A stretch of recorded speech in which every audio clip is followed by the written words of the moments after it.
Hello guys, in this video I am going to show you how to edit your name in the IM application, but first I just want to mention, don't forget to subscribe to my channel, because at 10,000 subscribers I am going to show you my whole YouTube revenue statistics and growth strategy, as well as how to make money online.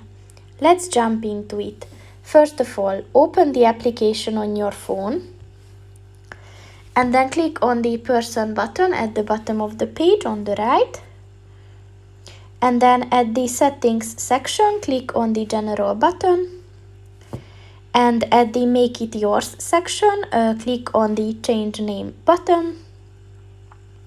And here you can set your name that you want to use within this application. So just type in anything you want to be called, and then save it, and that's pretty much it for this video, guys. See you in the next one. Goodbye.